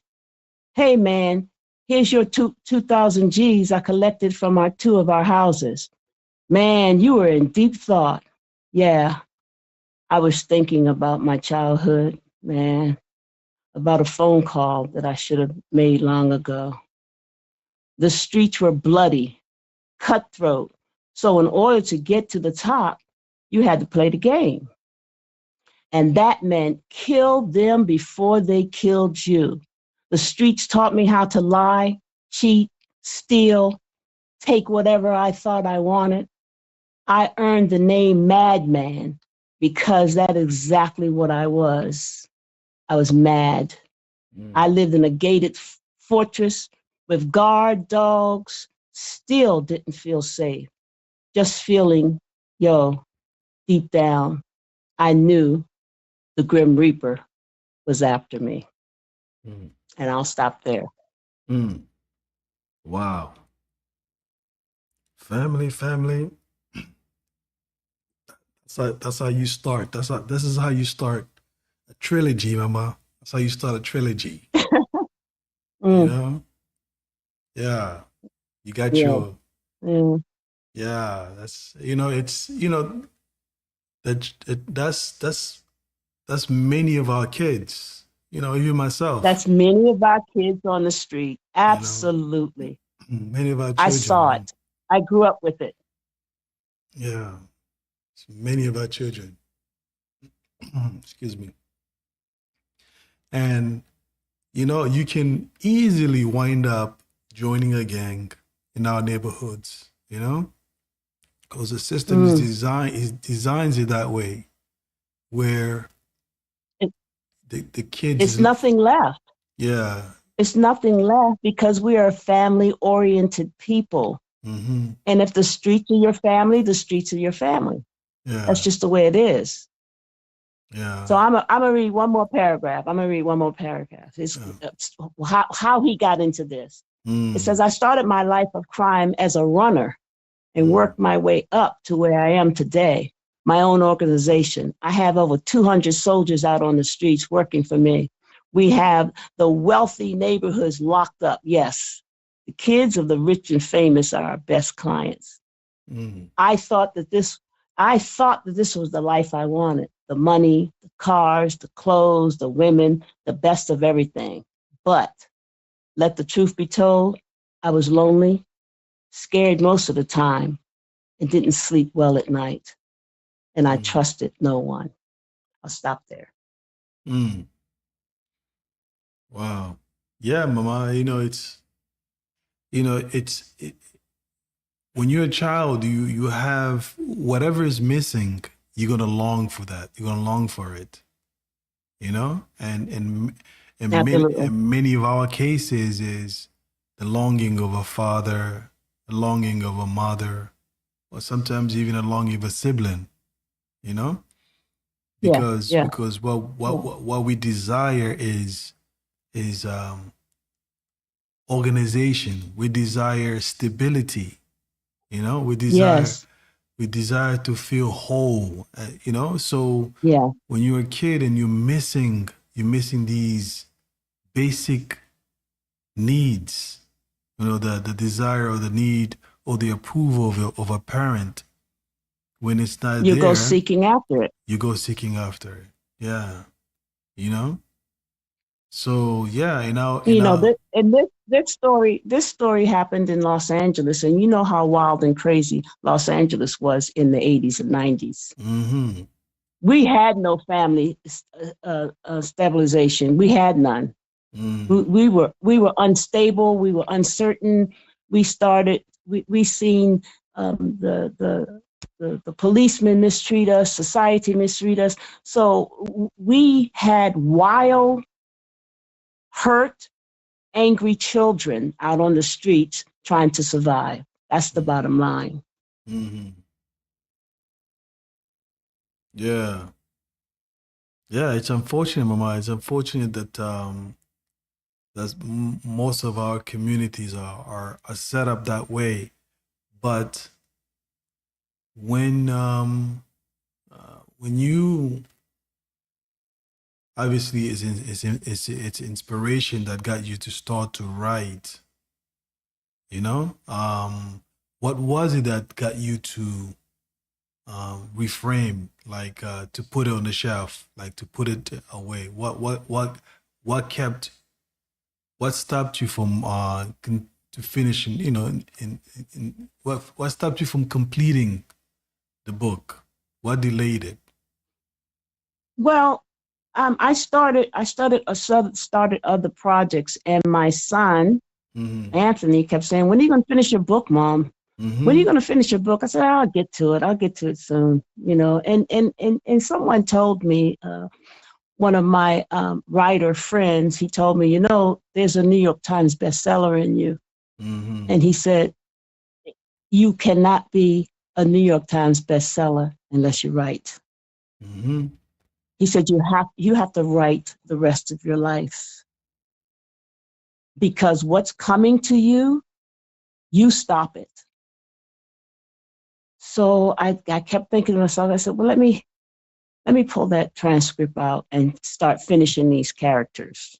Mm-hmm. Um, and you're one of the ones that inspired me to write. You said, oh, so yeah, Mom, what do you do? What are you all about? And so I started telling you a little bit about my life. And you said, you're a writer? Mm-hmm. Yeah, well, yeah. Have you told anyone you're a writer? Well, at first I was so excited and I would tell people. And our community, even when I put the book, the how-to book on sale for 99 cents or free, they wouldn't order it. So I said, forget it. You know what? Just I'll write the book. So I get sales from around the world for my books, but Mm-hmm. I don't get sales from my community. Mm. I Family. I don't get sales from my community. I don't Mm-hmm. get people writing reviews for my book for my community. So I just put things down and went on to bigger and better things because I'm very active. I'm very creative. So, my thing is redoing a chair, reupholstering. I sew, so I sew. There's a lot of things that I do, but writing because the gift, you're born with the gift, so you can never really shake it. Mm-hmm. And so you must complete what you finish. And one thing about our community is we start things and never finish it. That's one. Mm. We procrastinate. That's two. We put Mm. things on the sideline and we procrastinate. But this is a time in my life where I'm leaving a legacy for my grandchildren, my children and my grandchildren and my great grandchildren, that they can go to a library or they can go on Amazon and get a book from their grandmother. Oh, my grandmother wrote this. Oh, my grandmother's author. So it's very important to me as I step into my 70s Mm. to make sure that the things that I started, I complete. That's right. Simple as that. The things that you start, I always tell myself, you must complete it. Don't get so busy with the next project that you have not finished your last project. Put Mm-hmm. that down and go back to the last project you started and finish it. I preach to myself. Mm-hmm. I scold myself. I tell myself, look, this is the things that you have to leave behind for your children.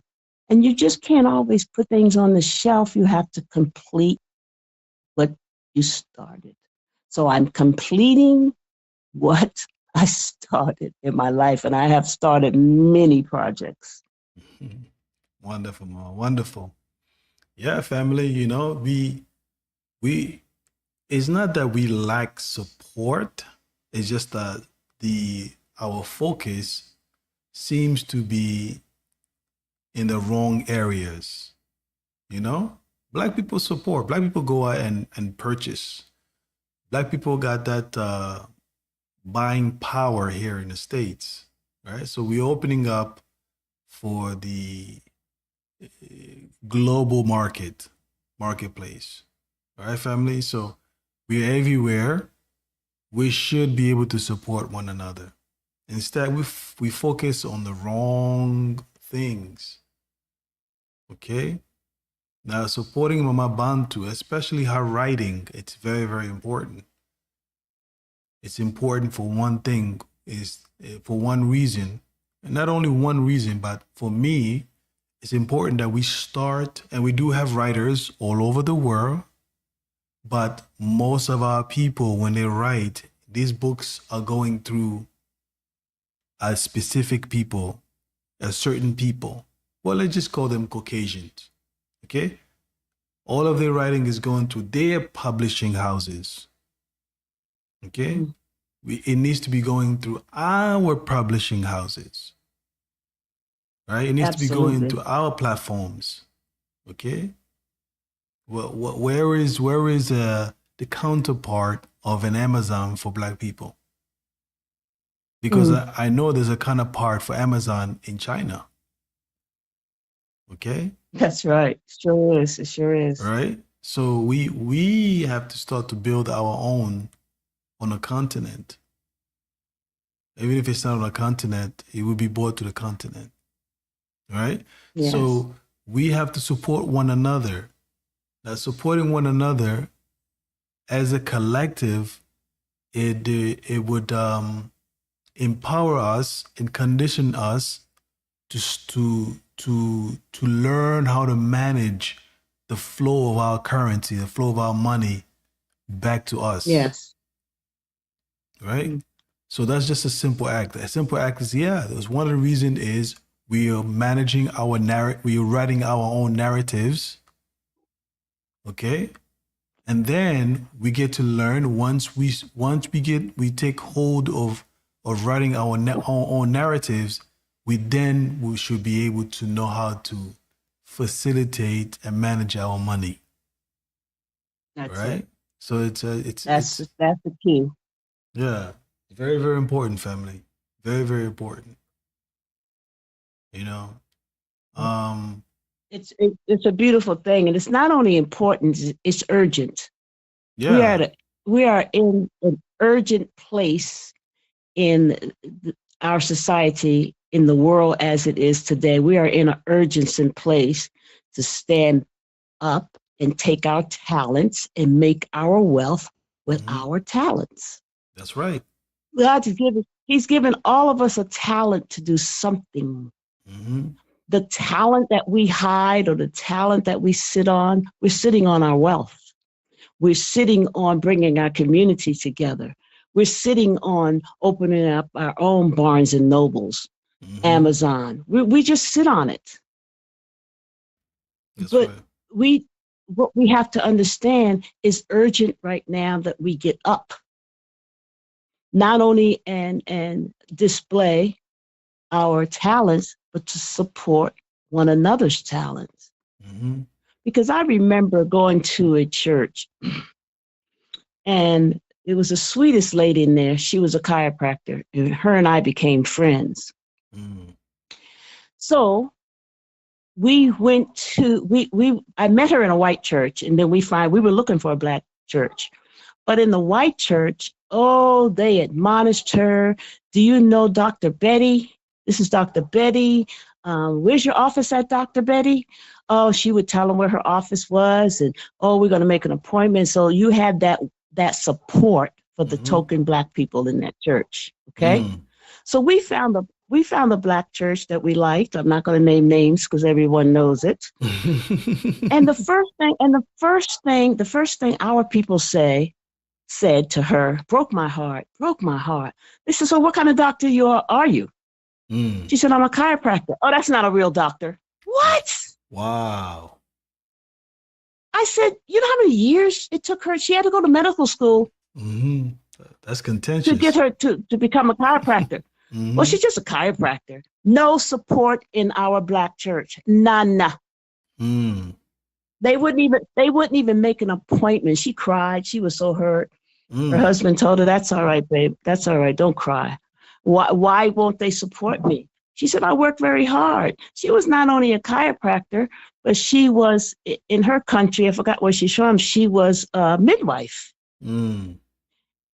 They said, "Oh, that's not a real doctor." "Midwife? What? We go to the hospital. We don't have our babies at home." This is the way they talking to her. I'm standing there. My mouth drops open. And I said to myself, what's the matter with our people? That's crazy. I can't, Mama, I can't even envision it. I can't. Like, did they dislike her? Like, they knew her? What was it? We have no respect for each other's accomplishments. There you go.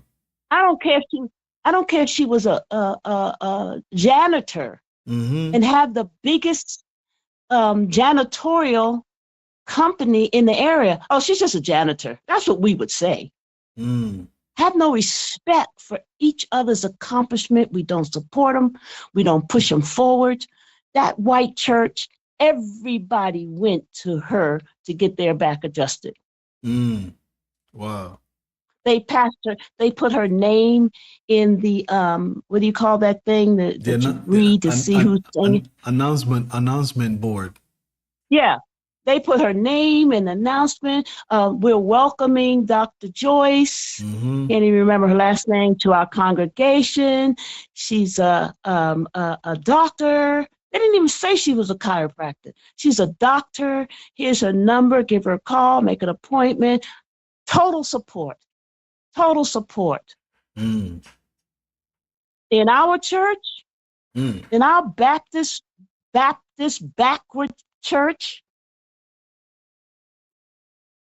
no support.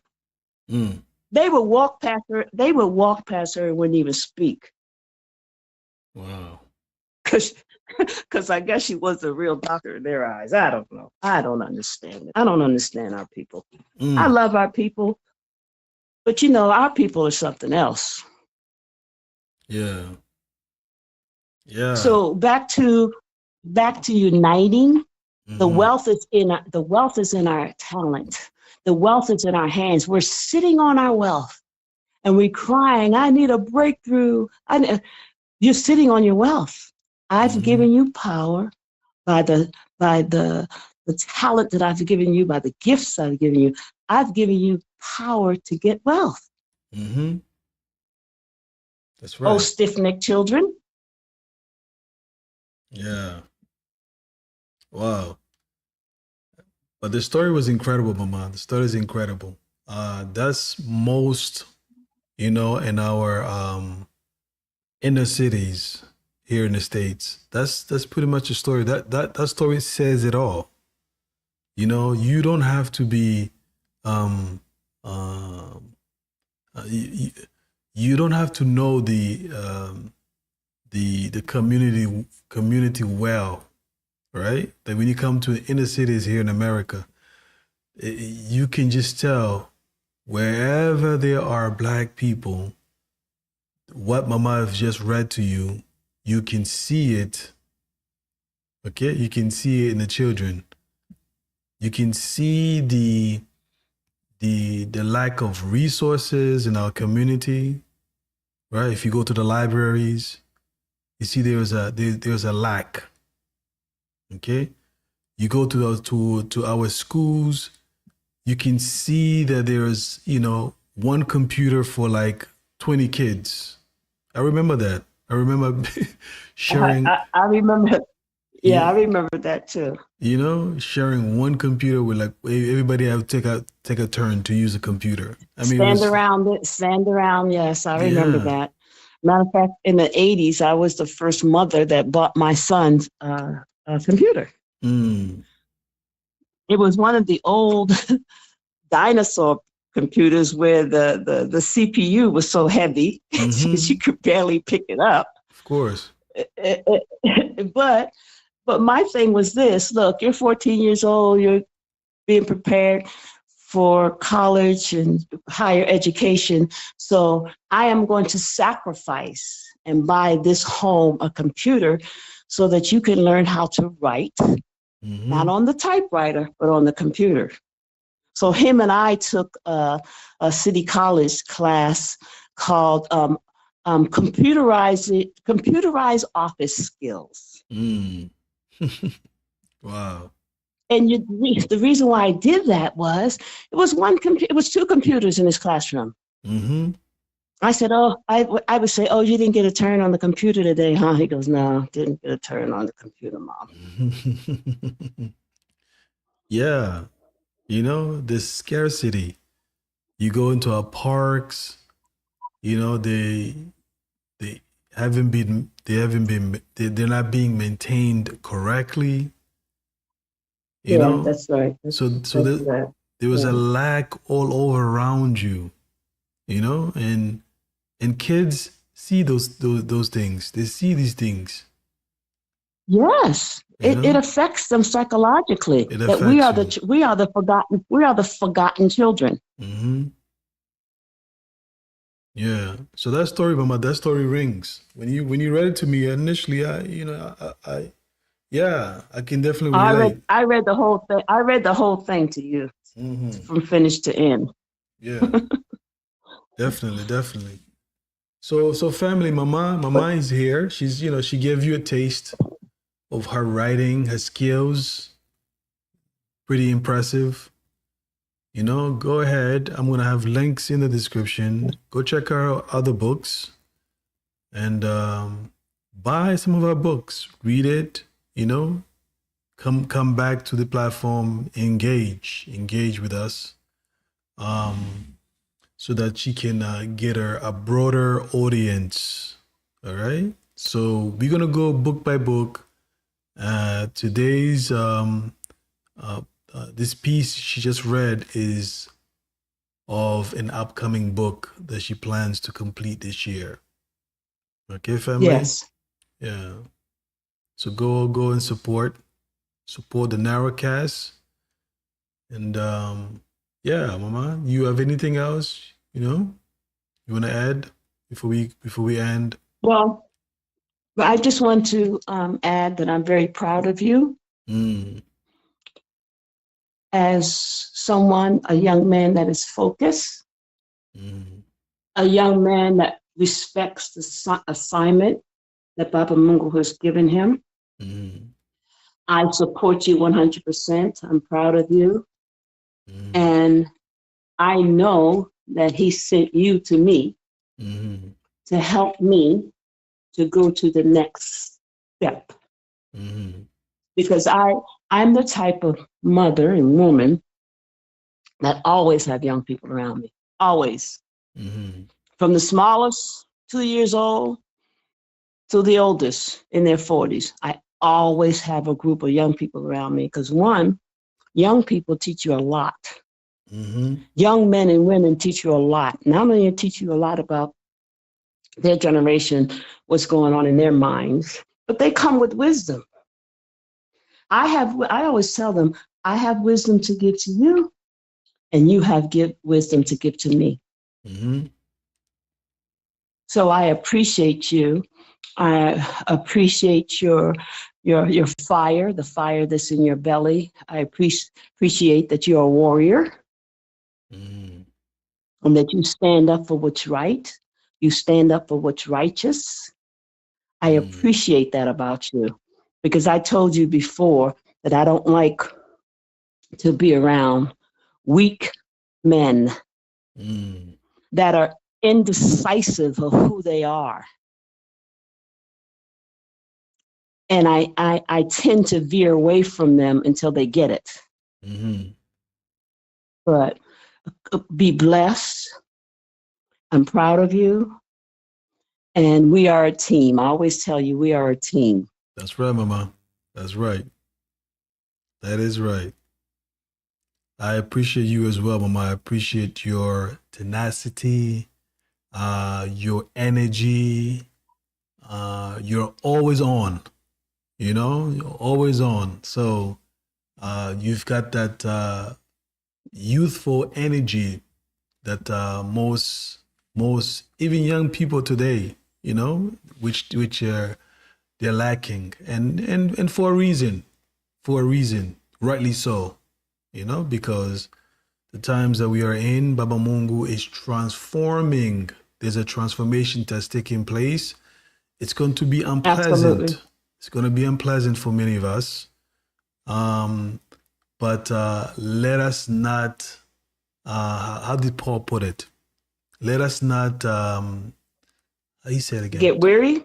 Yeah, let's not get weary and let us not lose. Get weary in well doing. That's not us. Let us not get weary in well doing.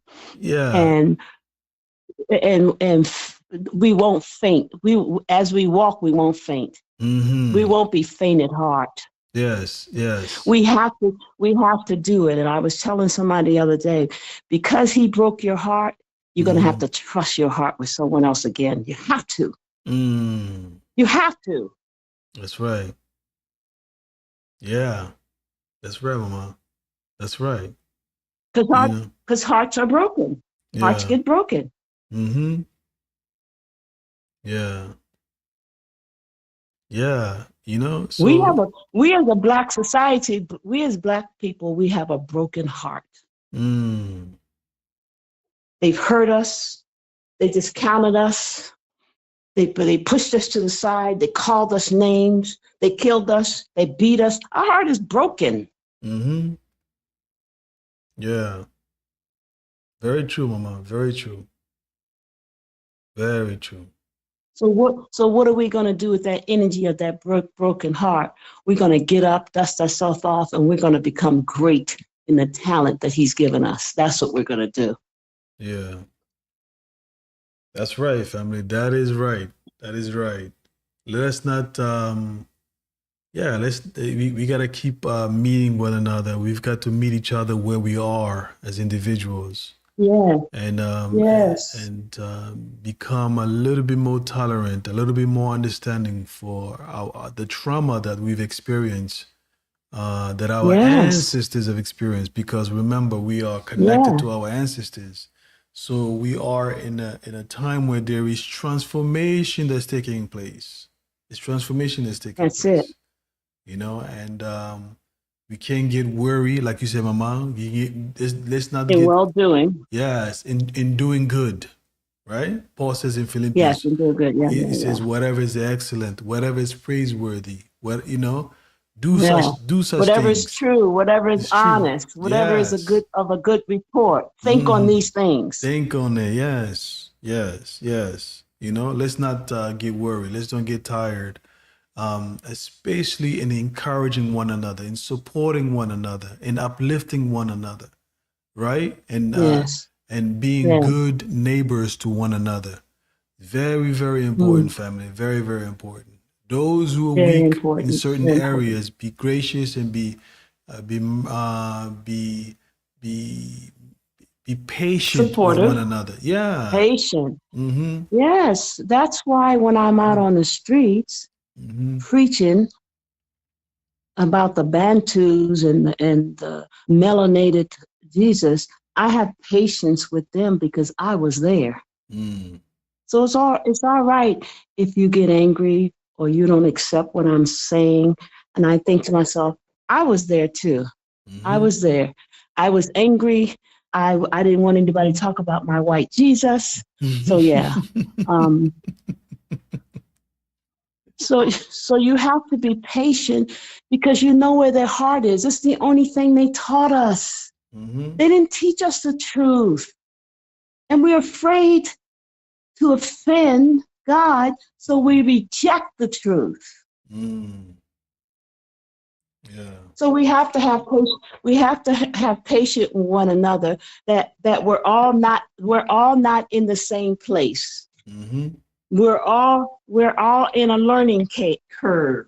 Mm-hmm. Yeah. Yeah, family.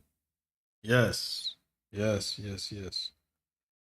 So, Mama, I thank you for sharing the book.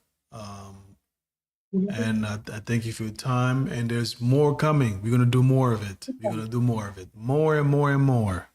All right. Um, family, you're gonna most likely see me with another recording today. Um, but if I don't get any recording done today, just know that this month is a month that there's going to be a ramping up of more and more content. Okay, more lessons. Just Mama's put a fire under me, so I'm excited. I'm excited. I'm excited um, to go deeper into the scriptures, into the mysteries, connecting with brothers and sisters with their talents, people who have talent. So yeah, I'm excited, family. I am excited. I'm excited. But it is all to the glory of the Father, Baba Mungu. All Okay. to the glory of the Father. And Yes. here's the thing: if we don't spend time with one another, we won't Hmm. know each other. You don't. Hmm. You would never know anything about me if you did not spend time with me. That's right. That's right. We Yeah. have to spend time with each other. We have to get to know each other. Hmm. I have 200 people on my WhatsApp. Hmm. 200. Mm. 200. That's a lot of people, man. I send hellos. I Hmm. send blessings. I share from the BSI. Hmm. I share from Nabi Capus. I'm always sending something out. And a Hmm. lot of times they say, thank you, Mom, I'm doing okay. Thanks, Hmm. Mama Bantu, for checking on me. Hmm. If we don't show the love of the Father, then Hmm. his love is not in us. He Hmm. said, you'll know them by the love that they have what?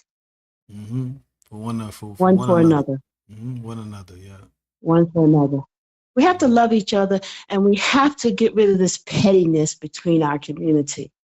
Mm. We have to make a point to change our ways and our ways of thinking and said, you know what? I don't agree with my brother. I don't agree with my sister, but I love them. Mm-hmm. That's right. I support them. I support them. I will encourage them. Because Yeah. believe me, you encourage somebody today, tomorrow they'll come and say, Mother Bantu, what was that? What did you say last time? Mm-hmm. Send me that video again. Let me check it out again. Because it's our kindness and the love that we have one for another opens the door. Mm-hmm. Opens the door to us mentally. It opens Yeah. our heart to receive. Mm-hmm. So we Yeah. have to be kind and loving towards one another if we're all going in the same direction. Mm-hmm. Amen. Yes. Ingata. Ingata. Engeta, Ingata. engeta. Yeah. So family, may Baba Mungu bless you. May Baba Mungu direct your footsteps, your ventures, your family, your mission. Be, or scripture says, obedience is better than sacrifice. So let us be obedient children. Let us be obedient fathers and mothers to the creator of all things seen and unseen. Unseen. Okay. Have a happy Hallelujah. Samba today. Thank you. Have a happy Samba. Yeah. And I'll come back later today and yeah, we'll get some more content. We'll be pushing more and more and more. Okay, family? So you have a good day. Yeah. Enjoy your day. Be blessed. Be blessed.